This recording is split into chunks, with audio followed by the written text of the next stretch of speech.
దాన్ని నా పుస్తకం పట్టుకొని దాని అన్నని అడిగాడు. ఏంటి సత్యాన? అవును, అందుకు ఆ ఎవరు ఉద్యోగం పడుతున్నాను. ఏమన్నారు? నోటికి వచ్చిన తిట్టారు. చెప్పడానికి ముందుకు నా పైన పట్టు కొట్టారు. అందుకే వారికి నేను తప్పకొట్టాలి. ఆ రోజుని నా ప్రెసిడెంట్ గా నా ఉపయోగంగా ఉంచుకుంటాను. అది తెలిసి ఆ ప్రతికుంటే వెయ్యి కావాలి. సరే వెయ్యొచ్చు, కానీ ఈ విషయాలన్నీ అక్కడ సరే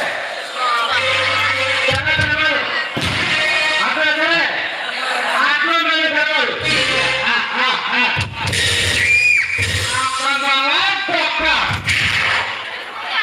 ఆ రోజు నా గదు మళ్ళీ పువ్వులతో కష్టంలో నలిగిపోయిన రోజు ఏమవుతుంది? ఆ రోజు తెస్తుంది. ఆ జ్ఞాపకం పాలంటూ ఈ అగప శ్రీమతి పాలంటూ అర్థమైంది సార్. ఏమంటారు? ఆ రోజుని యముని దేవాలయం ఉపరాపడాన్ని పంపించు. కానీ ఒకటండి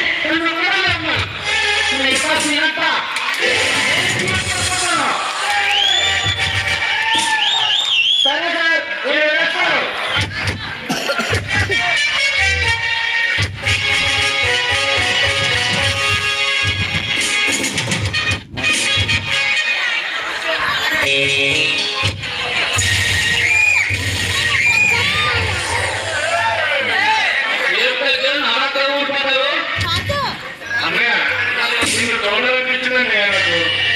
నేను అంటానంటే నాకు చిన్నది వచ్చాడు.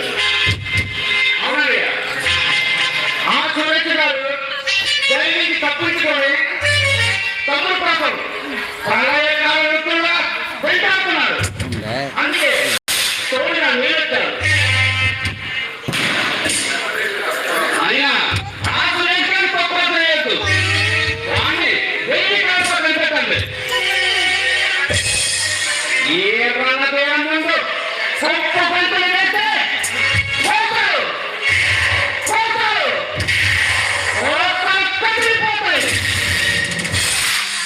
వాడు నా ముందు రక్తం తక్కుకొని తెచ్చే రోజు ఎంతో పూర్ణం లేదగా చూడాలి.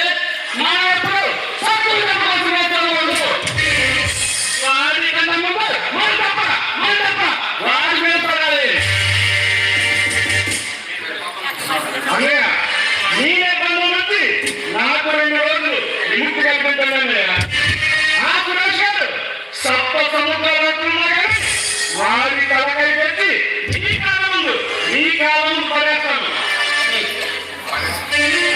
కొన్నాళ్ళు తగ్గించవచ్చు. నీ తగ్గించు నాకు తెలియ కాదు. మీరు ఎప్పుడు ఎక్కడికి ఎప్పుడు కొట్టారు నాకు బాగా తెలుసు. అప్పుడు వరకు మన రక్షించు.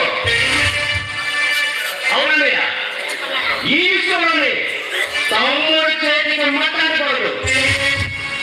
ఆ సూర్యుడు ఎక్కడున్నా నా చేతులతో చదువుతాను చేస్తా. ఈ ప్రపంచంలోని తమ్ముడు మీద ఎవరు కన్నపడినా పగిలిపోతుంది. అవునండి, మన ప్రతి పనికి ఎట్టుకుతున్నాడు. వాడిని ఎంత తొందరగా పనిపట్టుకుంటే అంత మంచిది. ఏ రాష్ట్రం పగబట్టిన తర్వాత ఆ కార్యం ఎంత కష్టమైనా పట్టుకోవడం కాబట్టి ఆది చదువుతున్నారు. అలాంటి సపోర్ట్ చేస్తావా? ఒకసారి సపోర్ట్ చేయాలంటే వాడి మెడపై తలగా ఉండకూడదు. ఎప్పటికే మించిపోయింది ఏమి లేదనే వాడిని వాడి కుటుంబంలో ఈ మట్టుల పూర్తి ఏ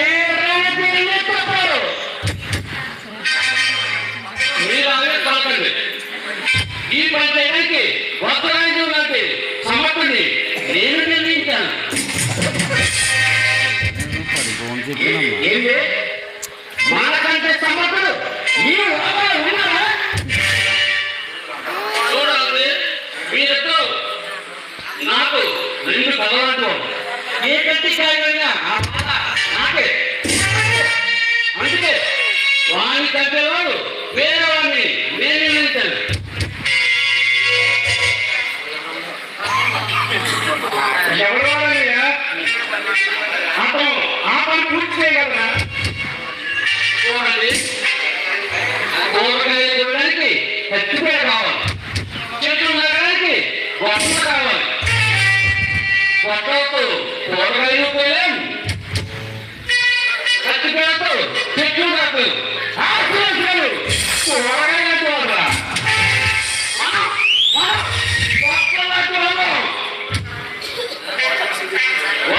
వాడు సరిచేది కాదు. అందుకే ఈ పనికి సమాధానాన్ని నేను నిర్ణయించాను. ఎందుకు ఎవరెవారు సురేష్ స్నేహితుడు మన కొడుకు సురేష్ స్నేహితుడా? అది ఒకప్పుడు. ఈ రోజు ఆ సురేష్ అంటే మండే ఎర్రటి సూర్యుడు. పాటలు పాడుకునేవాడు మన పని సక్రమంగా పూర్తి చేయగలరా? ప్రతీకారంతో ఒకరినే ఒకరు పట్టుకుంటారు. ఇన్ని తొమ్మిది అమోఘమయ్యా, అమోఘం. వారు వారి చేతులు తప్పించకుండా ఏ రైతు చేతులు తప్పించుకోలేదు.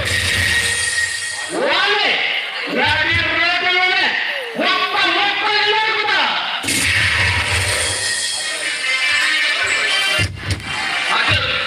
నువ్వు అందాక మనకు ఎక్కడో రక్షిస్తూ తర్వాత నీ చేతులు నిజానికి నేను తీర్చగలుగుతాను. మీ ఇష్టం. మరి ఎందుకు అదితో మాట్లాడారా? ఫోన్ చేసిన తమ్ముడు వస్తుంటాడు, గంట వరకు దాడే ఉండరు. కొత్త యాజమాన్యం అయిపోతుంది. దేవతకి నా అభినందనలు.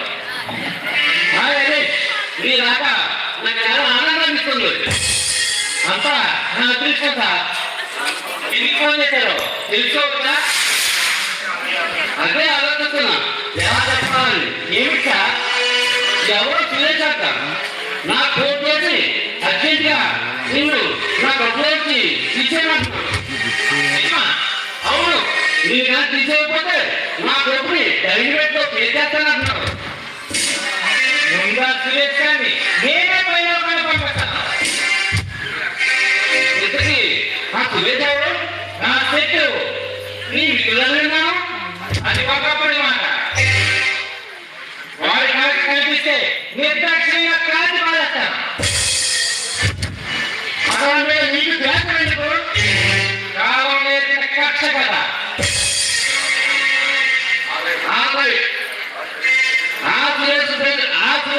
భయపడి నీలాంటి మంచి శరీరాన్ని నా కమ్మని తీసేయలేదు.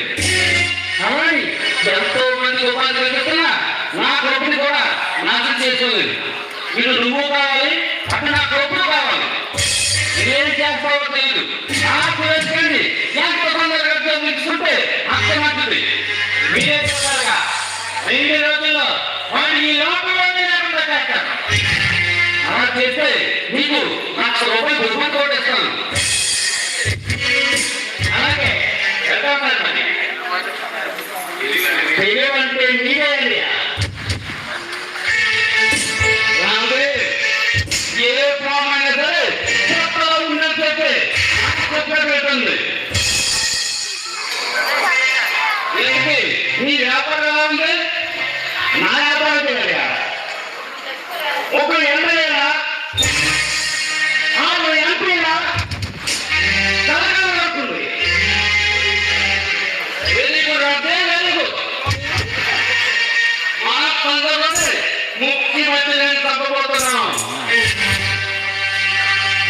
ఏం మాట్లాడుతున్నాం? సీఎం మాట చెప్పండి. అవును అవును, అందుకు మాట్లాడగలిగితే అందువల్ల మనమే ప్రయత్నం. వాడు తెస్తే నాకే వస్తుంది. మనకి ప్రతిపక్షాలతో పాటు కూడా ఫుల్గా ఉంటుందా?